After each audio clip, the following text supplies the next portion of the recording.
ಒಂದ್ ಕಡೆ ಬಜೆಟ್ ಅಲ್ಲಿ ಸಿಎಂ ಬ್ಯುಸಿ, ಮತ್ತೊಂದ್ ಕಡೆ ಶಾಸಕರ ಒಳಬೇಗುದಿ. ಆಕಾಂಕ್ಷಿಗಳಿಗಿಲ್ಲ ಸಚಿವ ಸ್ಥಾನ, ಕಾರ್ಯಕರ್ತರಿಗೂ ಅನ್ಯಾಯ. ಹೈಕಮಾಂಡ್ ಬಗ್ಗೆ ಅಸಹನೆ, ಮುಂದೇನು ಅನ್ನೋ ಚಿಂತೆ. ಇದು ಬೇಗ ಇತ್ಯರ್ಥ ಮಾಡಿ ಸುದ್ದಿ.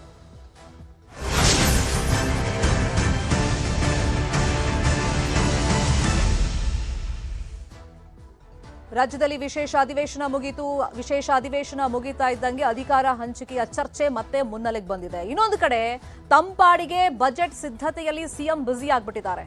ಇನ್ನು ಕೈ ಶಾಸಕರಿಗೆ ಇದೇ ವಿಚಾರವಾಗಿ ಟೆನ್ಷನ್. ಸ್ಥಾನಮಾನ ಅಧಿಕಾರ ಹಂಚಿಕೆ ಬಗ್ಗೆ ಗೊಂದಲ ಇನ್ನೂ ಕೂಡ ಮುಂದುವರೆದಿದೆ.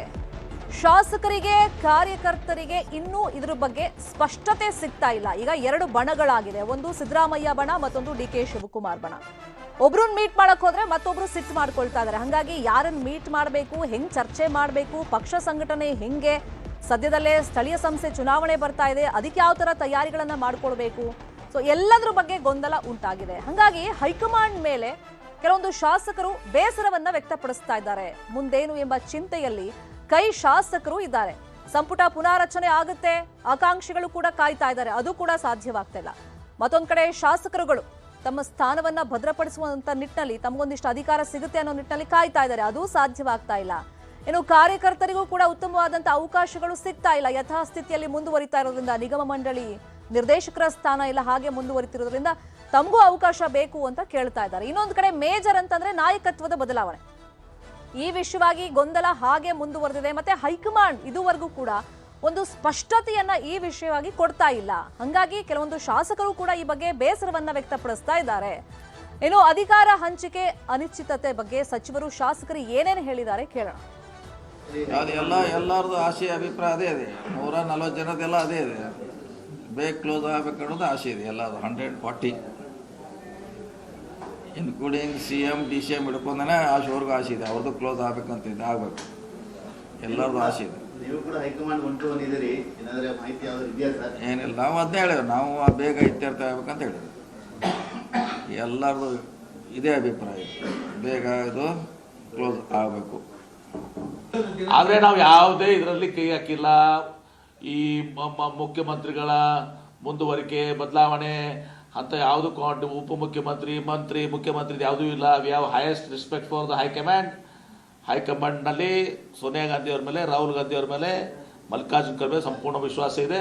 ನಮಗೆ ಎಲ್ಲದರಲ್ಲಿ ನಮ್ಮ ಡ್ಯೂ ಶೇರ್ ಸಿಗಬೇಕು. ಮಂತ್ರಿಮಂಡಳ ಇರ್ಬೋದು, ನಿಗಮ ಮಂಡಳ ಇರ್ಬೋದು, ನಮ್ಮ ನಿಗಮ ಇರ್ಬೋದು, ನಮ್ಮ ಅಧಿಕಾರಿಗಳಿರ್ಬೋದು, ಎಲ್ಲದಕ್ಕೂ ಸೂಕ್ತವಾದ ನಮಗೆ ಪ್ರಾತಿನಿಧ್ಯ ಸಿಗಬೇಕು. ಸೂಕ್ತವಾಗಿ ನಮಗೆ ಎಲ್ಲ ರೀತಿಯ ಗೌರವ ಸಿಗಬೇಕು. ನಾವೇನು ಮಾಧ್ಯಮದಲ್ಲಿ ನಿಮಗೆಲ್ಲ ಹೇಳಿಕೆ ಕೊಡ್ತಾ ಇದ್ವಿ, ಅದಕ್ಕೊಂದು ಇತ್ಯರ್ಥ ಆಡಬೇಕು ಹೈಕಮಾಂಡ್ ಅಂತ ನಾವೇನು ಪದೇ ಹೇಳ್ತಾ ಇದ್ವಲ್ಲ, ಆ ವಿಷಯವಾಗಿರ್ಬೋದು ಅಂತ ನಮ್ಮ ಒಂದು ಅನಿಸಿಕೆ. ಅದು ಹೋದ್ಮೇಲೆ ಗೊತ್ತಾಗ್ತದೆ ಯಾವ ವಿಷಯ ಕರೆದ್ರು ಏನಾಗ್ತದೆ ಚರ್ಚೆ. ಇಲ್ಲ, ನಾನು ಹೇಳಿದ್ದೀನಲ್ಲ, ಅದಕ್ಕೊಂದು ಮುಂದುವರ್ಸೋದು ಅವಶ್ಯಕತೆ ಇಲ್ಲ. ಎನಿವನ್ ಈಗ ಇವ್ರನ್ನ ಮಾಡ್ತಿರೋ DK ಶಿವಕುಮಾರ್ ಅವ್ರು ಮಾಡೋದಾದರೂ ಮಾಡಿ, ಇಲ್ಲ ಅವ್ರನ್ನೇ ಮುಂದುವರಿಸಿ, ಅಥವಾ ಹೊಸಬ್ರನ್ನ ಏನಾದ್ರು ಕರ್ಕೊಂಬಂದು ಮಾಡ್ತಿರೋ ಮಾಡಿ. ಒಟ್ಟೊಂದು ಗೊಂದಲಕ್ಕೆ ಇತ್ಯರ್ಥ ಹೈಕಮಾಂಡ್ ಆಡಲೇಬೇಕು. ಇಲ್ಲಾಂದ್ರೆ ಏನಾಗ್ತದೆ, ಮಾಧ್ಯಮ ಮುಂದೆ ನಮ್ಮ ಪಾರ್ಟಿದು ನಾವೇ ಚರ್ಚೆ ಮಾಡಿದ್ರೆ ಅದೊಂಥರ ಚೆನ್ನಾಗಿ ಕಾಣಲ್ಲ. ಇಷ್ಟು ದಿನ ಮಾಧ್ಯಮದ ಮುಂದೆ ರಾಜಾರೋಷವಾಗಿ ಹೇಳಿಕೆಗಳನ್ನ ಕೊಡ್ತಾ ಇದ್ದವರು ಆದಷ್ಟು ಬೇಗ ಇತ್ಯರ್ಥ ಮಾಡಿ ಅಂತ ಹೇಳಿ ಮನವಿ ಮಾಡೋ ಸ್ಟೇಜ್ಗೆ ಈಗ ಕೆಲವೊಂದು ಶಾಸಕರು ಬಂದಿದ್ದಾರೆ. ಪಟೇಲ್ 2 ವರ್ಷ 8 ತಿಂಗಳಾಯಿತು, ನಾಯಕತ್ವದ ಗೊಂದಲ ಹಾಗೆ ಮುಂದುವರ್ಕೊಂಡು ಹೋಗ್ತಾ ಇದೆ. ಹಾಗಾಗಿ ಭವಿಷ್ಯದ ದೃಷ್ಟಿಯಿಂದ ಪಕ್ಷದಲ್ಲೇ ಒಂಥರ ಗೊಂದಲ ಉಂಟಾಗಿದೆ, ಆತಂಕದ ವಾತಾವರಣ. ಎಲ್ಲದಕ್ಕೂ ಕಾರಣ ಹೈಕಮಾಂಡ್ನ ಈ ಸೈಲೆನ್ಸಾ? ಅಫ್ಕೋರ್ಸ್, ನಿಮಗೆ ರಾಜ್ಯದಲ್ಲಿ ಅಧಿಕಾರವನ್ನು ಅನುಭವಿಸ್ತಿರ್ತಕ್ಕಂಥ ಮುಖ್ಯಮಂತ್ರಿ ಸಿದ್ದರಾಮಯ್ಯನವರು, ಉಪಮುಖ್ಯಮಂತ್ರಿ ಮತ್ತು ಪ್ರದೇಶ ಕಾಂಗ್ರೆಸ್ ಸಮಿತಿ ಅಧ್ಯಕ್ಷರು, ಬೆಂಗಳೂರು ನಗರಾಭಿವೃದ್ಧಿ ಸಚಿವರು, ಜಲಸಂಪನ್ಮೂಲ ಸಚಿವರು ಮತ್ತು ಉಪಮುಖ್ಯಮಂತ್ರಿಗಳಾಗಿರ್ತಕ್ಕಂಥ DK ಶಿವಕುಮಾರ್ ಮತ್ತು 32 ಜನ ಅಧಿಕಾರ ಅನುಭವಿಸ್ತಿರ್ತಕ್ಕಂಥ ಸಚಿವರುಗಳು ಮತ್ತು ಕರ್ನಾಟಕದ ಉಸ್ತುವಾರಿ ಅಂತೇಳಿ ಹೇಳಿಕೊಂಡು ಕರ್ನಾಟಕವನ್ನು ATM ಮಾಡಿಕೊಂಡಿದ್ದಾರೆ ಅಂತೇಳಿ ಆರೋಪವನ್ನು ಒತ್ತಿಕೊಂಡಿರ್ತಕ್ಕಂಥ ರಣದೀಪ್ ಸಿಂಗ್ ಸುರ್ಜೇವಾಲಾ ಅವರು ಕರ್ನಾಟಕ ಕಾಂಗ್ರೆಸ್ನ ಉಸ್ತುವಾರಿ ಕೂಡ ಆಗಿರ್ತಕ್ಕಂಥದ್ದು. ಮತ್ತು ಕರ್ನಾಟಕದ ಎಲ್ಲ ವಿಚಾರಗಳಿಗೆ ಮೂಗು ತೂರಿಸ್ತಕ್ಕಂಥ KC ವೇಣುಗೋಪಾಲ್ ರವರು ಮತ್ತು ಕರ್ನಾಟಕದವರೇ ಆಗಿರ್ತಕ್ಕಂಥ AICC ಅಧ್ಯಕ್ಷರು ಆಗಿರ್ತಕ್ಕಂಥ ಮಲ್ಲಿಕಾರ್ಜುನ್ ಖರ್ಗೆ ಅವರು ಮತ್ತು ಡೊನಾಲ್ಡ್ ಟ್ರಂಪಿಂದ ಹಿಡಿದು ಪ್ರಧಾನಿ ನರೇಂದ್ರ ಮೋದಿಯವರಿಂದ ಹಿಡಿದು ಉಕ್ರೇನ್ ಮತ್ತು ರಷ್ಯಾದ ಯುದ್ಧದಿಂದ ಹಿಡಿದು ಆರ್ಥಿಕ ಬಿಕ್ಕಟ್ಟಿನಿಂದ ಹಿಡಿದು ಕಲಬುರಗಿ ಮತ್ತು ಚಿಂಚೋಳಿ ಕ್ಷೇತ್ರದವರೆಗೂ ಕೂಡ ಮಾತನಾಡ್ತಕ್ಕಂಥ AICC ಅಧ್ಯಕ್ಷರಾಗಿರ್ತಕ್ಕಂಥ ಮಲ್ಲಿಕಾರ್ಜುನ್ ಖರ್ಗೆ ಅವರ ಸುಪುತ್ರರಾಗಿರ್ತಕ್ಕಂಥ ಮತ್ತು ಸಚಿವರು ಆಗಿರ್ತಕ್ಕಂಥ ಪ್ರಿಯಾಂಕ್ ಖರ್ಗೆ ಅವರು ಇವರೆಲ್ಲರೂ ಕೂಡ ಇದನ್ನು ಗಮನಿಸಬೇಕು. ಇವರೆಲ್ಲರೂ ಕೂಡ ಅಧಿಕಾರವನ್ನು ಅನುಭವಿಸ್ತಿದ್ದಾರೆ. 2 ವರ್ಷ 8 ತಿಂಗಳಾಯಿತು. ಕಾರ್ಯಕರ್ತರು ಅಧಿಕಾರವನ್ನು ತರಲಿಕ್ಕೆ ಕಾರ್ಯಕರ್ತರು ರಾತ್ರಿ ಆಗಲು ಕೆಲಸವನ್ನು ಮಾಡಿದರು, ಹೋರಾಟಗಳನ್ನು ಮಾಡಿದರು. BJPಯ ಸರ್ಕಾರದ ಸಂದರ್ಭದಲ್ಲಿ ನೂರಾರು ಕೇಸ್ಗಳನ್ನು ಹಾಕಿದರು. ಕರ್ನಾಟಕದಲ್ಲಿ ಸುಮಾರು 4 ರಿಂದ 5 ಸಾವಿರ ಕಾರ್ಯಕರ್ತರುಗಳಿಗೆ ಒಂದಷ್ಟು ಅಧಿಕಾರ ಭಾಗ್ಯ ಕೊಡ್ತಕ್ಕಂಥ ಅವಕಾಶಗಳು ಇರ್ತಕ್ಕಂಥದ್ದು 2 ವರ್ಷ 8 ತಿಂಗಳಾಯಿತು. ಇನ್ನೂ ಕೂಡ ಒಬ್ಬ ಪ್ರಾಮಾಣಿಕ ಕಾರ್ಯಕರ್ತರಿಗೆ 2ನೇ ಹಂತದ ನಾಯಕರುಗಳಿಗೆ ಈ ಸರ್ಕಾರದಲ್ಲಿ ನಿಗಮ ಮಂಡಳಿಗಳಲ್ಲಿ ಕೊಡ್ತಕ್ಕಂಥ ನಿರ್ದೇಶಕರು ಮತ್ತು ಸದಸ್ಯತ್ವ ಕೊಡ್ತಕ್ಕಂಥ ಅವಕಾಶವನ್ನು ಕೊಟ್ಟಿಲ್ಲ. ಆ ಮುಖಾಂತರ ಇವರು ಮಾತ್ರ ಅಧಿಕಾರವನ್ನು ಎಂಜಾಯ್ ಮಾಡ್ತಿದ್ದಾರೆ. ಆ ಮುಖಾಂತರ ಕಾರ್ಯಕರ್ತರ ಕೇವಲ ಹೋರಾಟಕ್ಕೆ ಮತ್ತು ಇವರ ಬೇರೆ ಬೇರೆ ತೆವಲುಗಳಿಗೆ ಮತ್ತು ಕಾಂಗ್ರೆಸ್ ಪಕ್ಷದ ಕಟ್ಟುವಿಕೆ ಮತ್ತು ಚುನಾವಣೆಗಳಿಗೆ ಬಳಸ್ಕೊಳ್ತಿದ್ದಾರೆ ಮತ್ತು BJP ವಿರುದ್ಧ ಹೇಳಿಕೆಗಳನ್ನು ಕೊಡಲಿಕ್ಕೆ ಬಳಸ್ಕೊಳ್ತಿದ್ದಾರೆ.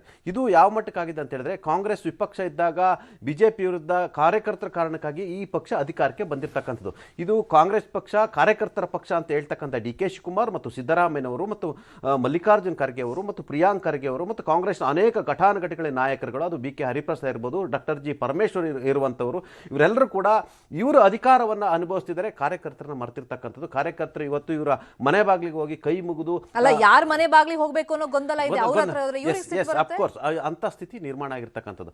ಸಾಮಾನ್ಯವಾಗಿ ಅಧಿಕಾರ ಬಂದ ದಿನದಲ್ಲೇ ಇವರು ಕಾರ್ಯಕರ್ತರಿಗೆ ಒಂದು ಅವಕಾಶವನ್ನು ಕೊಟ್ಟಿದ್ರೆ ಸುಮಾರು 4,000 ಕಾರ್ಯಕರ್ತರಿಗೆಲ್ಲ ಒಂದು ಕಡೆ ಒಂದು ವಿಸಿಟಿಂಗ್ ಕಾರ್ಡ್ಗಾದರೂ ನಾವು ಪಕ್ಷಕ್ಕಾಗಿ ದುಡಿದೀವಿ, ನಮಗೊಂದೇನೋ ಡೈರೆಕ್ಟರ್ ಮಾಡಿದ್ರು ಅಥವಾ ಮೆಂಬರ್ ಮಾಡಿದ್ರು, ಯಾವುದೋ ಬೋರ್ಡ್ದು ನಾವು ಡೈರೆಕ್ಟರ್ ಆದ್ವಿ ಅಂತೇಳಿ ಒಂದಷ್ಟು ಅವರಿಗೆ ಮಾಡಿದ್ದಕ್ಕೆ ಕೆಲಸದ ಋಣವನ್ನು ಸಂದಾಯ ಮಾಡಿದಂತ ಆಗ್ತಿತ್ತು. ಜೊತೆಗೆ ಇನ್ನೊಂದು ರೌಂಡ್ ಅವಕಾಶ ಕೊಡಬೇಕು. 2 ವರ್ಷ ಆದ ತಕ್ಷಣ ಇನ್ನೊಂದು 4,000 ಜನಕ್ಕೆ ಅವಕಾಶವನ್ನು ಕೊಡಬೇಕಿತ್ತು. ಆದರೆ ಇವರು ಮಾತ್ರ ಅಧಿಕಾರದಲ್ಲಿ ಮಜಾ ಮಾಡ್ಕೊಂಡು ಇರ್ತಕ್ಕಂಥದ್ದು. ಆ ಮುಖಾಂತರ ಎಂಥ ಹೈಕಮಾಂಡ್ ಅಂತ ಈ ಹೈಕಮಾಂಡ್ನ ದುರ್ಬಲತೆ ಯಾವ ಮಟ್ಟಕ್ಕಿದೆ ಅನ್ನೋದು ಇದು ಸಾಕ್ಷಿಯಾಗಿರ್ತಕ್ಕಂಥ. ನಿಮಗೆ ಗೊತ್ತಿರಲಿ, ರಣದೀಪ್ ಸಿಂಗ್ ಸುರ್ಜೇವಾಲರು ಒಬ್ಬ ಮಹಿಳೆಗೆ ನಿಗಮ ಮಂಡಳಿಯಲ್ಲಿ ಅಧ್ಯಕ್ಷ ಸ್ಥಾನ ಕೊಡಿಸ್ಲಿಕ್ಕೆ ತಡ ಆಗ್ತಿದೆ ಮತ್ತು ಅವರಿಗೆ ಕೊಟ್ಟರೆ ಮಾತ್ರ ನಾನು ಪಟ್ಟಿಯನ್ನು ರಿಲೀಸ್ ಮಾಡ್ತೀನಿ ಅನ್ನೋ ಕಾರಣಕ್ಕಾಗಿ ಸುಮಾರು 2 ರಿಂದ 3 ತಿಂಗಳು ನಿಗಮ ಮಂಡಳಿ ಅಧ್ಯಕ್ಷ ಸ್ಥಾನವನ್ನು ಕೂಡ ರಿಲೀಸ್ ಮಾಡಿರಲ್ಲ ಅಂತೇಳಿ ಗಂಭೀರ ಆರೋಪಗಳು ಕೂಡ ಇರ್ತಕ್ಕಂಥದ್ದು.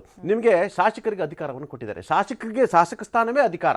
ಟಿಕೆಟ್ ಕೊಟ್ಟು ಅವನು ಶಾಸಕ ಅಧಿಕಾರ ಅಲ್ವಾ. ಆದರೆ ಶಾಸಕರಿಗೆ ಅಧಿಕಾರ ಕೊಡೋ ಮುಖಾಂತರ ಎಲ್ಲ ಒಂದು ಕಡೆ ಶಾಸಕರಾಗಿ ಮಾಡಿದಂಥವ್ರು ಮತ್ತು 2ನೇ ಹಂತದ ಕಾರ್ಯಕರ್ತರು ಪಕ್ಷಕ್ಕಾಗಿ ಹಗಲು ರಾತ್ರಿ ದುಡಿದಂಥವ್ರು ಮರೆಯುವ ಮುಖಾಂತರ ಮತ್ತೆ ಶಾಸಕರಿಗೆ ಅಧಿಕಾರ ಕೊಟ್ಟರು. ಅಷ್ಟೇ ಅಲ್ಲ, ಅವರ ಅವಧಿ ಮುಗಿದ್ರು ಕೂಡ ಮತ್ತೆ ಸುಮಾರು 32 ಜನ ಶಾಸಕರುಗಳಿಗೆ ಮತ್ತೀಗ ಅಧಿಕಾರವನ್ನು ಮುಂದುವರಿಸಿರ್ತಕ್ಕಂಥದ್ದು. ಆ ಮುಖಾಂತರ ಎಲ್ಲ ಒಂದು ಕಡೆ ಕರ್ನಾಟಕದ ಎಲ್ಲ ವಿಚಾರಗಳಿಗೆ ಯೋಚನೆ ಮಾಡ್ತಕ್ಕಂಥ ಸುರ್ಜೇವಾಲ್ರವರು ಮತ್ತು ಕರ್ನಾಟಕದಲ್ಲಿ ಎಲ್ಲ ಒಂದು ಕಡೆ ಅನೇಕ ನಾಯಕರುಗಳ ಜೊತೆ ಬೇರೆ ಬೇರೆ ವ್ಯಾಪಾರ ವಹಿವಾಟುಗಳನ್ನ ಮಾಡ್ತಕ್ಕಂಥ ಸುರ್ಜೇವಾಲ್ರವರು. ಆದರೆ ಕರ್ನಾಟಕದಲ್ಲಿ ಕಾರ್ಯಕರ್ತರಿಗೆ ಆಗಿರ್ತಕ್ಕಂಥ ಅನ್ಯಾಯ ಮತ್ತು 2ನೇ ಹಂತದ ನಾಯಕರಿಗೆ ಸಿಗದಿದ್ದಂಥ ಅಧಿಕಾರಗಳ ಬಗ್ಗೆ ಯಾರೂ ಕೂಡ ಚರ್ಚೆಯನ್ನು ಮಾಡ್ತಿಲ್ಲ. ರಾಹುಲ್ ಗಾಂಧಿಯವರು ದೇಶದ ಬಗ್ಗೆ ಮಾತನಾಡ್ತಾರೆ, ವಿದೇಶದಲ್ಲಿ ಮಾತನಾಡ್ತಾರೆ, ಟ್ರಂಪ್ ಬಗ್ಗೆ ಮಾತನಾಡ್ತಾರೆ, ಪ್ರಧಾನಿ ಬಗ್ಗೆ ಮಾತನಾಡ್ತಾರೆ, BJPಯವರ ಬಗ್ಗೆ ಮಾತನಾಡ್ತಾರೆ. ಆದರೆ ಕರ್ನಾಟಕದಲ್ಲಿ ಕಾಂಗ್ರೆಸ್ ಇರ್ತಕ್ಕಂಥದ್ದು, ಅವ್ರದ್ದೇ ಅಧಿಕಾರ ಇರ್ತಕ್ಕಂಥ 3 ರಾಜ್ಯಗಳಲ್ಲಿ ಇರ್ತಕ್ಕಂಥ ಅತಿ ದೊಡ್ಡ ರಾಜ್ಯ ಕರ್ನಾಟಕ ಆಗಿರ್ತಕ್ಕಂಥ. ಇಲ್ಲೂ ಕೂಡ ಅಧಿಕಾರ ಕೊಡಿಸ್ಲಿಕ್ಕೆ ಮತ್ತು ಕಾರ್ಯಕರ್ತರಿಗೆ ನೋವಿಗೆ ಧ್ವನಿಯಾಗಲಿಕ್ಕೆ ಆಗ್ತಿಲ್ಲ ಅಂತ ಹೇಳಿದ್ರೆ ಅವರು ಕಾಂಗ್ರೆಸ್ನ ಯಾವ ಮಟ್ಟಕ್ಕೆ ಕಟ್ತಾರೆ ಅನ್ನೋದು ಇದು ಸ್ಪಷ್ಟವಾದ ಸಾಕ್ಷಿಯಾಗಿರ್ತಕ್ಕಂಥದ್ದು. ಹಾಗಾಗಿ ಅನೇಕ ಕಾರ್ಯಕರ್ತರು ಬೇಸತ್ತೋಗಿದ್ದಾರೆ. ನಿಮಗೆ ಗೊತ್ತಿರಲಿ, ಗ್ರಾಮ ಪಂಚಾಯತ್ ಚುನಾವಣೆ ಇರ್ಬೋದು, ಜಿಲ್ಲಾ ಮತ್ತು ತಾಲೂಕು ಪಂಚಾಯತ್ ಚುನಾವಣೆ, ನಗರ ಪಾಲಿಕೆ ಚುನಾವಣೆ, ಬೆಂಗಳೂರು GBA ಚುನಾವಣೆಗಳಲ್ಲಿ ಕಾಂಗ್ರೆಸ್ಗೆ ಈ ಬಾರಿ ಕಾಂಗ್ರೆಸ್ನ ಅನೇಕ ಕಾರ್ಯಕರ್ತರು ಮತ್ತು 2ನೇ ಹಂತದ ನಾಯಕರು ಕೂಡ ತಿರುಗೇಟು ಕೂಡ ಸಾಧ್ಯತೆ ಇರ್ತಕ್ಕಂಥ. ಯಾಕಂತ ಹೇಳಿದ್ರೆ ನಮ್ಮನ್ನು ಬಳಸ್ಕೊಳ್ತಾರೆ, ಅಧಿಕಾರಕ್ಕಾಗಿ ಇವರು ಏನು ಬೇಕಾದರೂ ಮಾಡ್ತಾರೆ. ಇವರ ಕುಟುಂಬದವರು, ಇವರ ಮಕ್ಕಳು, ಇವರ ಅಣ್ಣ ತಮ್ಮಂದಿರು, ಇವರ ಕುಟುಂಬ ಸದಸ್ಯರುಗಳಿಗೆ ಅಧಿಕಾರವನ್ನು ಕೊಡಿಸ್ಲಿಕ್ಕೆ ಮತ್ತು ಇವರು ಮಂತ್ರಿ ಸ್ಥಾನ ಎಂಜಾಯ್ ಮಾಡಲಿಕ್ಕೆ ಇವರೆಲ್ಲರೂ ಕೂಡ ಬಳಸ್ಕೊಳ್ತಾರೆ. ಮತ್ತು ನಿಮ್ಗೆ ಕೊಡಿ ಕಾಂಟ್ರಾಕ್ಟ್ಗಳು ಕೂಡ ಇವತ್ತು ಅವರ ಕುಟುಂಬ ಸದಸ್ಯರಿಗೆ ಕೊಡ್ತಕ್ಕಂಥದ್ದು, ಅವರ ಮಕ್ಕಳು ನೋಡ್ಕೊಳ್ತಕ್ಕಂಥದ್ದು. ಅನೇಕ ಮಂತ್ರಿಗಳದ ಅವರ ಮಕ್ಕಳುಗಳು, ಅನೇಕ ಸಚಿವರುಗಳು, ಅವರ ಕುಟುಂಬ ಸದಸ್ಯರುಗಳು ಎಲ್ಲರೂ ಕೂಡ ಇವತ್ತು ಇಡೀ ಕಾಂಟ್ರಾಕ್ಟಲ್ಲಿ ಕೂಡ ಲಾಬಿಯನ್ನು ಮಾಡ್ಕೊಂಡಿರ್ತಕ್ಕಂಥದ್ದು. ಈ ಕಾಂಗ್ರೆಸ್ ಕಾರ್ಯಕರ್ತರಿಗೆ ಅನ್ಯಾಯ ಆಗಿರ್ತಕ್ಕಂಥದ್ದು. ಧ್ವನಿಯನ್ನು ಎಚ್ಚೆತ್ತು ಧ್ವನಿಗೂಡಿಸ್ತಕ್ಕಂಥವ್ರು ಮತ್ತು ಇಲ್ಲ ಅನ್ಯಾಯ ಆಗಿದೆ ಅಂತ ಹೇಳ್ತಕ್ಕಂಥ ಪ್ರದೇಶ ಕಾಂಗ್ರೆಸ್ ಸಮಿತಿ ಅಧ್ಯಕ್ಷ ಕೂಡ ಯಾಕೆ ಸೈಲೆಂಟ್ ಆಗಿದ್ದಾರೆ, ಮುಖ್ಯಮಂತ್ರಿಗಳು ಯಾಕೆ ಸೈಲೆಂಟ್ ಆಗಿದ್ದಾರೆ? ಇವರೆಲ್ಲರೂ ಕೂಡ ಅಧಿಕಾರವನ್ನು ಅನುಭವಿಸಬಹುದು. ಆದ್ರೆ ಕಾರ್ಯಕರ್ತರು ಏನ್ ಕರ್ಮ ಮಾಡಿದ್ದಾರೆ ಒಂದು ಹಂತದ ತನಕ ಸಹನೆ ಓಕೆ, ಯಾಕಂದ್ರೆ 2.5 ವರ್ಷ ತನಕ ನೋಡಿದ್ರು ಏನಾದ್ರೂ ಬದಲಾವಣೆಗಳಾಗುತ್ತೆ, ನಮಗೂ ಒಂದು ಅಧಿಕಾರ ಸಿಗುತ್ತೆ ಅಂತ ಕಾದ್ರು. ಸಿಕ್ಕಿಲ್ಲ. 2 ವರ್ಷ 8 ತಿಂಗಳು ಆಗ್ತಾ ಬಂತು. ಸೊ ಈಗ ಮುಂದೇನು ಅನ್ನೋ ಪ್ರಶ್ನೆ ಉದ್ಭವವಾಗುತ್ತೆ. ಯಾಕಂದ್ರೆ ನಾವು 2028ರಲ್ಲೂ ಅಧಿಕಾರಕ್ಕೆ ಬರ್ತೀವಿ ಅಂತ ಹೇಳಿ ಒಂದು ವಿಶ್ವಾಸವೇನೋ ಇಟ್ಕೊಂಡಿದ್ದಾರೆ. ಬಟ್ ಅದನ್ನ ಸಾಧ್ಯ ಮಾಡೋದು ಕೂಡ ಪಕ್ಷ ಸಂಘಟನೆ ತಳಮಟ್ಟದಿಂದ ಆಗಬೇಕು. ಹಾಗಾಗಿ ಮುಂದೇನು? ಅಫ್ಕೋರ್ಸ್ ಇದು ಮುಖ್ಯಮಂತ್ರಿ ಸಿದ್ದರಾಮಯ್ಯ, ಉಪಮುಖ್ಯಮಂತ್ರಿ ಡಿ ಕೆ ಶಿವಕುಮಾರ್ ಮತ್ತು ಅಧಿಕಾರ ಅನುಭವಿಸಿರ್ತಕ್ಕಂಥ ಎಲ್ಲ ಸಚಿವರು, ACC ಅಧ್ಯಕ್ಷರು ಮಲ್ಲಿಕಾರ್ಜುನ್ ಖರ್ಗೆಯಿಂದ ಹಿಡಿದು ರಣದೀಪ್ ಸಿಂಗ್ ಸುರ್ಜೇವಾಲಾದಿಂದ ರಾಹುಲ್ ಗಾಂಧಿಯವರು ಕೂಡ ಕಾರ್ಯಕರ್ತರಿಗೆ ಆಗಿರ್ತಕ್ಕಂಥ ಅನ್ಯಾಯಕ್ಕೆ, ಕಾರ್ಯಕರ್ತರಿಗೆ ಅಧಿಕಾರ ಕೊಡದಿದ್ದಕ್ಕೆ ಮತ್ತು ಎರಡನೇ ಹಂತದ ನಾಯಕರಿಗೆ ಅಧಿಕಾರ ಕೊಡೋದಕ್ಕೆ ಇವರೆಲ್ಲರೂ ಕೂಡ ಹೊಣೆಗಾರರು. ನಿಜವಾಗ್ಲೂ ಇವರಿಗೆ ಕಾರ್ಯಕರ್ತರ ಮೇಲೆ ಪ್ರೀತಿ ಇದ್ದರೆ ಇವರೆಲ್ಲ ಇವತ್ತು ಸ್ಥಾನಮಾನ ಇಟ್ಕೊಂಡು ಹೋರಾಟಗಳನ್ನ ಮಾಡ್ಕೊಂಡು ಇವತ್ತು ಕಾಂಗ್ರೆಸ್ ಪಕ್ಷ 140 ಸ್ಥಾನಗಳು ಗೆಲ್ಲಲಿಕ್ಕೆ ಕಾರಣಕರ್ತರು ಕಾರ್ಯಕರ್ತರು. ಆದರೆ ಕಾರ್ಯಕರ್ತನೇ ಮರ್ತಿರ್ತಕ್ಕಂಥದ್ದು ಇವರ ಅಣ್ಣ ತಮ್ಮಂದಿರನ್ನ ಎಲ್ಲೊಂದು ಕಡೆ ಬೇರೆ ಬೇರೆ KMF ಒಬ್ಬರು, ಮತ್ತೊಂದು ಇವರ ಮಕ್ಕಳುಗಳನ್ನು ಬೇರೆ GBA ಸದಸ್ಯರುಗಳು, ಮತ್ತೊಂದು ಕಡೆ ಏನು DCC ಬ್ಯಾಂಕು ಅಧ್ಯಕ್ಷರುಗಳು, ಅಪೆಕ್ಸ್ ಬ್ಯಾಂಕ್ ಅಧ್ಯಕ್ಷರುಗಳು, ಮತ್ತು ಇವರ ಸಚಿವರುಗಳೀಗ ಚಲುವರಾಯಸ್ವಾಮಿ ಮಗರು DCC ಬ್ಯಾಂಕ್ ಅಧ್ಯಕ್ಷರು ಮಾಡುವಂಥ ಯೋಚನೆಯಲ್ಲಿ ಮಾಡುವಂಥದ್ದು, ಮತ್ತು ಇನ್ಯಾವುದೋ ಮಂತ್ರಿಗಳದ್ದು ಇದರಲ್ಲೇ ಇದ್ದಾರೆ. ಇವರ ಮಕ್ಕಳು ಇವರ ಫ್ಯಾಮಿಲಿಗೆ ಅಧಿಕಾರಗಳನ್ನು ಕೊಟ್ಕೊಂಡಿದ್ದಾರೆ ವಿನಃ ಕಾರ್ಯಕರ್ತಗಳ ಬಗ್ಗೆ ಎರಡನೇ ಅಂತ ನಾವು ಯಾರೂ ಕೂಡ ಯೋಚನೆ ಮಾಡ್ತಿಲ್ಲ. ಭಾಷಣ ಉದ್ದುದ್ದವಾಗಿ ಮಾತನಾಡ್ತಾರೆ. ನಿಮಗೆ ಗೊತ್ತಿರಲಿಲ್ಲ, ನಿಮಗೆ KPCC ಸಮಾರಂಭ ಆಗ್ತಿಲ್ಲ, ಕಾರ್ಯಕರ್ತರಿಗೆ ಅನ್ಯಾಯ ಆಗಿಬಿಡಲಿಲ್ಲ, ಕಾರ್ಯಕರ್ತರಿಗೆ ಅಧಿಕಾರವನ್ನು ಕೊಡಬೇಕು ಅಂತೇಳಿ GC ಚಂದ್ರಶೇಖರ್ ಅಂತ ಉದ್ದುದ್ದ ಭಾಷಣವನ್ನು ಮಾಡ್ತಾರೆ. ಇವತ್ತರೂ ಕೂಡ ಕಾರ್ಯಕರ್ತ ನಿಗಮ ಮಂಡಳಿಯಲ್ಲಿ ನೇಮಕ ಪಟ್ಟಿ ಆಗಿದೆ, ಪಟ್ಟಿ ಹೊರಗೆ ಬರ್ತಿಲ್ಲ. ಯಾಕೆ ಕಾರಣ ಇದು? ಮೋಸ್ಟ್ಲಿ ಇವ್ರ ನಡುವಿನ ಕಿತ್ತಾಟವ, ಏನೇ ಕಿತ್ತಾಟ ಇರಲಿ. ಈಗ ಕರ್ನಾಟಕ ಕಾಂಗ್ರೆಸ್ ಉಸ್ತುವಾರಿ ವಹಿಸಿದಂಥ ರಣದೀಪ್ ಸಿಂಗ್ ಸುರ್ಜೇವಾಲರ ಜವಾಬ್ದಾರಿ ಅಲ್ವಾ? ಇದೇ ಕಾರಣಕ್ಕಾಗಿ ಕಾರ್ಯಕರ್ತರು ಬೇಸತ್ತಿದ್ದಾರೆ. ಇದರ ಪರಿಣಾಮ ಬೆಂಗಳೂರಲ್ಲಿ ಏನಾದರೂ ಚುನಾವಣೆ ನಡೆದರೆ 5 ಪಾಲಿಕೆಗಳಲ್ಲಿ ಕಾಂಗ್ರೆಸ್ ಪಕ್ಷ ಕನಿಷ್ಠ 2 ಗೆಲ್ಲೋದು ಕೂಡ ಕಷ್ಟ. ಯಾಕಂದರೆ ಎಲ್ಲ ಕಾರ್ಯಕರ್ತರು ಬೇಸತ್ತಾಗಿದ್ದಾರೆ. ಇವರೆಲ್ಲ ಅಧಿಕಾರ ಇಟ್ಕೊಂಡು ಎಲ್ಲ ಮಜಾ ಮಾಡ್ತಾರಲ್ಲ, ಕಾರ್ಯಕರ್ತರ ಪರಿಸ್ಥಿತಿ ಏನು ಅನ್ನೋ ರೀತಿಯಲ್ಲಿ ಈಗ ಕಾಂಗ್ರೆಸ್ ವಲಯದಲ್ಲಿ ಚರ್ಚೆ ಆಗ್ತಿರ್ತಕ್ಕಂಥದ್ದು. ಇದೇ ಕಾರಣಕ್ಕಾಗಿ ಅನೇಕ ಶಾಸಕರುಗಳಿಗೆ ಅವರು ಕೂಡ 3 ಸರಿ 4 ಸರಿ 5 ಸರಿ ಗೆದ್ದಂಥವ್ರು ಇದ್ದಾರೆ. ಆದರೆ ಇವತ್ತು ಈಗ 2.5 ವರ್ಷಕ್ಕೆ ಸಂಪುಟ ಪುನಾರಚನೆ ಅಂತ ಹೇಳಿದ್ರು. ಒಂದು 20 ಜನರು 20-25 ಸಂಪುಟದಿಂದ ಕೈ ಬಿಟ್ಟು ಮತ್ತೊಂದಷ್ಟು ಜನ ಹಿರಿಯರಿಗೆ ಸಾಮಾಜಿಕವಾರು, ಕ್ಷೇತ್ರವಾರು, ಪ್ರಾದೇಶಿಕವಾರು, ಜಾತಿವಾರು ಒಂದು ಅವಕಾಶಗಳು ಸಿಗುತ್ತೆ. ನಾವು ಕೂಡ ಜೀವನದಲ್ಲೊಮ್ಮೆ ಮಂತ್ರಿ ಆಗ್ಬೋದು, ಇಷ್ಟು ವರ್ಷ ಕಾಂಗ್ರೆಸ್ಗೆ ದುಡಿದಿದ್ದೀವಿ, 4 ಬಾರಿ 5 ಬಾರಿ 6 ಬಾರಿ ಗೆದ್ದಿದ್ದೀವಿ ಅಂತೇಳಿ ಒಂದಷ್ಟು ಕನಸುಗಳನ್ನ ಕಟ್ಕೊಂಡಂದ್ರೆ ಇವತ್ತು ಕನಸು ಕಮರಿ ಹೋಗಿರ್ತಕ್ಕಂಥದ್ದು. ಅವರೇ ಮುಂದುವರೆದಿದ್ದಾರೆ. ಎಷ್ಟು ಕಾಂಗ್ರೆಸ್ ಹೈಕಮಾಂಡ್ ದುರ್ಬಲ ಆಗಿದೆ ಅಂತ ಹೇಳಿದ್ರೆ ಕರ್ನಾಟಕ ಕಾಂಗ್ರೆಸ್ ವಿಚಾರದಲ್ಲಿ ಯಾರು ಕೂಡ ತಲೆ ಕೆಡಿಸ್ಕೊಳ್ತಿಲ್ಲ. ಭಾರತೀಯ ಜನತಾ ಪಕ್ಷ ಆರೋಪ ಮಾಡೋ ಪ್ರಕಾರ ಆರೋಪದಂತೆ ಕರ್ನಾಟಕ ಕಾಂಗ್ರೆಸ್ ಸರ್ಕಾರ ಅನ್ನೋದು ಕಾಂಗ್ರೆಸ್ ಹೈಕಮಾಂಡ್ಗೆ ATM ಆಗಿದೆ ವಿನಃ ಕಾಂಗ್ರೆಸ್ನ ಕಾರ್ಯಕರ್ತರ ನೋವು, ನಾಯಕರ ನೋವು, ಸಚಿವರ ನೋವು, ಶಾಸಕರ ನೋವು, ಅಧಿಕಾರದ ವಿಚಾರ ಯಾವುದ್ರ ಬಗ್ಗೆ ಕೂಡ ಕಾಂಗ್ರೆಸ್ ಪಕ್ಷ ತಲೆ ಕೆಡಿಸ್ಕೊಳ್ತಿಲ್ಲ ಅಂತ ಹೇಳಿ ಅನ್ನೋದೇ ಈಗ ಕಾರ್ಯಕರ್ತರು ಅಳಲಾಗಿರ್ತಕ್ಕಂಥದ್ದು. ಇದೇ ಕಾರಣಕ್ಕಾಗಿ ಹೈಕಮಾಂಡ್ ಮೇಲೆ ಬೇಸತ್ತೋಗಿದ್ದಾರೆ. ಅದು ಮಲ್ಲಿಕಾರ್ಜುನ್ ಖರ್ಗೆ ಅವ್ರ ಮಗಗೆ ಮಂತ್ರಿ ಮಾಡಿದ್ದಾರೆ. ಆಯ್ತು, ಮಗ ಇವತ್ತೊಂಥರ ಡಿಸಿಷನ್ ಫ್ಯಾಕ್ಟರ್ ಆಗಿದ್ದಾರೆ.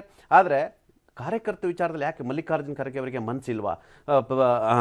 ವೇಣುಗೋಪಾಲ್ ಅವ್ರಿಗೆ ಗೊತ್ತಿಲ್ವಾ? ರಾಹುಲ್ ಗಾಂಧಿ ಅವ್ರಿಗೆ ಗೊತ್ತಿಲ್ಲ? ಸಿದ್ದರಾಮಯ್ಯ ಅವ್ರಿಗೆ ಗೊತ್ತಿಲ್ವಾ? DK ಶಿವಕುಮಾರ್ ಅವ್ರಿಗೆ ಗೊತ್ತಿಲ್ವಾ? ಅಥವಾ ದೊಡ್ಡ ದೊಡ್ಡ ನಾಯಕರುಗಳ ಅಧಿಕಾರ ಅನುಭವಿಸ್ತಿರೋರು ಗೊತ್ತಿಲ್ಲ ಅನ್ನೋ ಪ್ರಶ್ನೆ ಎದುರಾಗಿರ್ತಕ್ಕಂಥ. ಹಾಗಾಗಿ ಚುನಾವಣೆಯಲ್ಲಿ ಇದೇ ರೀತಿ ಒಂದು ವೇಳೆ ಇವರು ಚುನಾವಣೆ ಒಳಗಡೆ ಅನೌನ್ಸ್ ಮಾಡಲಂತೆ, ಬಹುಶಃ ಚುನಾವಣೆಯಲ್ಲಿ ಅನೇಕ ಕಾರ್ಯಕರ್ತರುಗಳು ಕಾಂಗ್ರೆಸ್ನ ಕಾರ್ಯಕರ್ತರು BJPಗೆ ಓಟ್ ಹಾಕುವಂಥ, JDSಗೆ ಓಟ್ ಹಾಕುವಂಥ ಸ್ಥಿತಿ ನಿರ್ಮಾಣ ಆಗೋದ್ರಲ್ಲಿ ಎರಡು ಮಾತಿಲ್ಲ. ಈಗ ಶಾಸಕರು ಮಲ್ಲಿಕಾರ್ಜುನ್ ಖರ್ಗೆ ಗಮನಕ್ಕೆ ತಂದಿದ್ದಾರೆ, ಇಲ್ಲ ಅಂತಲ್ಲ. ಲಾಸ್ಟ್ ಟೈಮ್ ಅವ್ರು ಇಲ್ಲೇ ಇದ್ದಾಗ ಸ್ಟೇಟ್ಮೆಂಟ್ ಕೊಡ್ತಾರೆ, ಹೈಕಮಾಂಡ್ ಮಟ್ಟದಲ್ಲಿ ಏನು ಗೊಂದಲ ಇಲ್ಲ, ಲೋಕಲ್ ಅಂದ್ರೆ ಸ್ಥಳೀಯ ಮಟ್ಟದಲ್ಲೇ ಗೊಂದಲ ಇರೋದು, ಇವರೇ ಬಗೆಹರಿಸ್ಕೊಳ್ಬೇಕು ಅಂತ. ಇದು ನಾಯಕತ್ವದ ಪಟ್ಟ ಅಂತ ಬಂದಾಗ ಅದು ಅವರವರೇ ಕುತ್ಕೊಂಡು ಬಗೆಹರಿಸುವಂತ ಚಾನ್ಸಸ್ ಇರೋದೇ ಇಲ್ಲ. ಶಾಸಕರು ಮತ್ತೆ ಹೋಗಿ ಗಮನಕ್ಕೆ ತಂದ್ರೂ ಕೂಡ ಒಂದು ಮುತುವರ್ಜಿ ವಹಿಸ್ತಾ ಇಲ್ಲ, ಅಥವಾ ಇಂಟ್ರೆಸ್ಟ್ ಇಲ್ವಾ, ಟೈಮ್ ಇಲ್ವಾ? ನೋಡಿವ್ರೆ, ಹೈಕಮಾಂಡ್ ದುರ್ಬಲ ಆಗಿದೆ. ಅಧಿಕಾರ ಇರ್ತಕ್ಕಂಥ ಸಚಿವರುಗಳು ಅವ್ರು ಯಾಕೆ ಅಧಿಕಾರವನ್ನು ಬಿಟ್ಕೊಡ್ತಾರೆ? ಅವರಿಗೆ ಇಂಥ ಅನಿಶ್ಚಿತತೆ ಇರೋದ್ರಿಂದ ಸಚಿವರು ಮತ್ತೆ ಕಂಟಿನ್ಯೂ ಆಗೋಕ್ಕೆ ಅವಕಾಶ. ಇಂಥ ಅನಿಶ್ಚಿತತೆ ಇರೋದ್ರಿಂದ ಶಾಸಕರು ಮತ್ತೆ ನಿಗಮ ಮಂಡಳಿ ಅಧ್ಯಕ್ಷರಾಗಿ ಕಂಟಿನ್ಯೂ ಆಗೋಕ್ಕೆ ಸಾಧ್ಯ ಆಯಿತು. ಇಂಥ ಅನಿಶ್ಚಿತತೆ ಇರೋದ್ರಿಂದ ಅವರ ಮಕ್ಕಳು, ಅವ್ರ ಕುಟುಂಬದವರು ರಾಜಕೀಯ ಮಾಡ್ಕೊಂಡು, ಹಣ ಮಾಡ್ಕೊಂಡು, ವ್ಯಾಪಾರ ಮಾಡ್ಕೊಂಡು ಅಧಿಕಾರವನ್ನು ಎಂಜಾಯ್ ಮಾಡ್ಕೊಳ್ಳೋಕ್ಕೆ ಅನುಕೂಲ. ಹಾಗಾಗಿ ಯಾರು ಕೇಳೋರು? ಯಾರೂ ಇಲ್ಲ. ಈಗ ಮಲ್ಲಿಕಾರ್ಜುನ್ ಖರ್ಗೆ ಅವರು ACC ಅಧ್ಯಕ್ಷ, ಅವ್ರ ಮಗ ಮಿನಿಸ್ಟರ್ ಆಗಿದ್ರಲ್ಲ ಸ್ವಾಮಿ, ಅವ್ರಿಗೆ ಯಾಕೆ ಬೇಕಿದು? ಆಯ್ತಾ, ಅವ್ರು ಚೆನ್ನಾಗಿದ್ರೆ ಆಯಿತು, ಕಾರ್ಯಕರ್ತರು ಚೆನ್ನಾಗಿಲ್ದಿದ್ರೆ ಅವ್ರಿಗೆ ಏನಾಗಬೇಕು? ಆದರೆ ಆ ಕಾರ್ಯಕರ್ತರು ಮಾತ್ರ ಇವರಿಗೆ ಚುನಾವಣೆಗಳಿಗೆ ಬೇಕು, ಇವರ ಹೋರಾಟಗಳಿಗೆ ಬೇಕು, BJP ವಿರುದ್ಧ ಹೋರಾಟ ಮಾಡಿ ಕೇಸ್ ಹಾಕ್ಸ್ಕೊಳ್ಳೋಕೆ ಬೇಕು, ಮತ್ತು ಇವರ ಕಾರ್ಯಕ್ರಮಗಳಿಗೆ ಜನ ಸೇರ್ಕೊಳ್ಳೋಕೆ ಬೇಕು, ಮತ್ತು ಸಾಮಾಜಿಕ ಜಾಲತಾಣದಲ್ಲಿ BJP ವಿರುದ್ಧ ಬರೀಲಿಕ್ಕೆ ಬೇಕು, ಮತ್ತು ಇವರಿಗೆ ಜೈಕಾರ ಹಾಕ್ಲಿಕ್ಕೆ ಬೇಕು ಅಂಥ ಸ್ಥಿತಿ ನಿರ್ಮಾಣ ಇದೆ. ಹಾಗಾಗಿ ಅನೇಕ ಅಸಮಾಧಾನಿತ ಶಾಸಕರುಗಳು ಹೈಕಮಾಂಡ್ಗೆ ಈಗ ಪ್ರಶ್ನೆಯನ್ನು ಮಾಡ್ತಿದ್ದಾರೆ, ಮತ್ತು ಒಂದಷ್ಟು ಜನ ಹೈಕಮಾಂಡ್ ನಾಯಕರನ್ನು ಕೂಡ ಭೇಟಿಯಾಗಬೇಕಂತೇಳಿ ತೀರ್ಮಾನ ಮಾಡಿದ್ದಾರೆ. ಅನೇಕ ಕಾರ್ಯಕರ್ತರು ಈಗಾಗಲೇ ಬೇಸತ್ತೋಗಿದ್ದಾರೆ. ತುಂಬ ಜನ ಈಗ ನೀವು ಕಾಂಗ್ರೆಸ್ ಆಫೀಸಿಗೆ ನೀವು ನೋಡಿ, ಕಾರ್ಯಕರ್ತರೇ ಬರಲ್ಲ. ಎರಡನೇ ಅಂತ ನಾಯಕರ ಬದಲು ಬಂದರೂ ಏನು ಪ್ರಯೋಜನ ಇಲ್ಲ. ಎಲ್ಲ ಅವರು ಅವ್ರ ಕುಟುಂಬದವರು, ಅವ್ರ ಮಕ್ಕಳು, ಅವ್ರ ಫ್ಯಾಮಿಲಿ, ಅವ್ರ ಅಣ್ಣ ತಮ್ಮರು ಎಲ್ಲರೂ ಅಧಿಕಾರ ಅನುಭವಿಸ್ತಿದ್ದಾರೆ. ಇವ್ರನ್ನ ಯಾರು ಕೇಳೋರಿಲ್ಲ. ಅಂಥ ಸ್ಥಿತಿ ನಿರ್ಮಾಣ ಆಗಿರ್ತಕ್ಕಂಥದ್ದು. ಮತ್ತು ಸಭೆ ಸಮಾರಂಭಗಳು ಉದ್ದುದ್ದ ಭಾಷಣವನ್ನು ಮಾಡಿದರೆ ಕಾರ್ಯಕರ್ತರು ನೀವು ಸೈನಿಕರು ಅಂತ ಹೇಳಿದ್ರೆ, ಕಾರ್ಯಕರ್ತರು ನೀವೇ ಇದು ನಿಮ್ಮದೇ ಸರ್ಕಾರ ಅಂತ ಹೇಳಿದ್ರೆ, ಆದರೆ ಅವರಿಗೆ ಯಾವುದೇ ರೀತಿ ಅಧಿಕಾರ ಇಲ್ಲ, ಅವಕಾಶಗಳಿಲ್ಲ. ಅವರಿಗೆ ಅವರ ನೋವು ಕೇಳದಿದ್ದಂಥ ಪರಿಸ್ಥಿತಿ ನಿರ್ಮಾಣ ಆಗಿರ್ತಕ್ಕಂಥ. ಬಹುಶಃ ಇದು ಕಾಂಗ್ರೆಸ್ಗೆ ಒಂದಿನ ತಿರುಗೇಟು ಕೊಡ್ತಾರೆ. ಯಾವ ಕಾರ್ಯಕರ್ತರಿದ್ದಾರೆ ಆ ಕಾರ್ಯಕರ್ತರಿಂದ ಪಕ್ಷ ಅಧಿಕಾರಕ್ಕೆ ಬಂದಿರೋದು, ಇವರೆಲ್ಲರೂ ಕೂಡ ಅಧಿಕಾರದಲ್ಲಿ ಇರ್ತಕ್ಕಂಥವ್ರು. ಅದೇ ಕಾರ್ಯಕರ್ತರು ತಿರುಗಿ ಬಿದ್ದರೆ GBA ಚುನಾವಣೆಯಲ್ಲಿ ಸೋಲಿಸ್ತಾರೆ, ಗ್ರಾಮ ಪಂಚಾಯತಿ ಚುನಾವಣೆಯಲ್ಲಿ ಇವರು ಸೋತೋಗ್ತಾರೆ, ಜಿಲ್ಲಾ ಮತ್ತು ತಾಲೂಕ್ ಪಂಚಾಯತ್ ಚುನಾವಣೆಯಲ್ಲಿ ಇವರು ಸೋಲ್ತಾರೆ, ನಗರ ಪಾಲಿಕೆ ಚುನಾವಣೆಯಲ್ಲಿ ಸೋಲ್ತಾರೆ. ಕಾರ್ಯಕರ್ತರು ಇಂಥ ವಿಚಾರಗಳಲ್ಲಿ ಆ ಮುಖಾಂತರ ಈ ನಾಯಕರುಗಳಿಗೆ, ಅಧಿಕಾರ ಅನುಭವಿಸ್ತಿರೋ ನಾಯಕರುಗಳಿಗೆ ಕಾರ್ಯಕರ್ತರು ನಿಜವಾಗ್ಲೂ ಅವ್ರಿಗೊಂದು ಪಾಠವನ್ನು ಕಲಿಸ್ಬೇಕಂತೇಳಿ ಬರಲಿರ್ತಕ್ಕಂಥ ಎಲೆಕ್ಷನಲ್ಲಿ ಅವ್ರಿಗೆ ಪಾಠವನ್ನು ಕಲಿಸಿದ್ರೆ ಮಾತ್ರ ಕಾರ್ಯಕರ್ತರ ನೋವು ಕಾಂಗ್ರೆಸ್ಗೆ ಅರ್ಥ ಆಗುತ್ತೆ ಅನ್ನೋದು ಚರ್ಚೆ ಆಗ್ತಿರುವಂಥದ್ದು. ಈಗ ನೇರ ಹೈಕಮಾಂಡ್ ಕಡೆಗೆ ಎರಡೂ ಬಣದವರು ಬೊಟ್ಟು ಮಾಡಿ ತೋರಿಸ್ತಿದ್ದಾರೆ. ಮುಂಚೆ ಅವ್ರವ್ರದೇ ರೀತಿಯಲ್ಲಿ ಮಾತಾಡ್ತಿದ್ರು. ಈಗ ಹೈಕಮಾಂಡ್ ಮಧ್ಯಪ್ರವೇಶ ಮಾಡಬೇಕು, ಒಂದು ಸ್ಪಷ್ಟತೆ ಕೊಡಬೇಕು ಅಂತ. ಸ್ಪಷ್ಟತೆ ಸಿಗುತ್ತಾ? ಮುಂದಿನ ದಿನಗಳಲ್ಲಿ ಫಾಲೋ ಅಪ್ ಮಾಡೋಣ. ಮುಂದಿನ ಸುದ್ದಿ.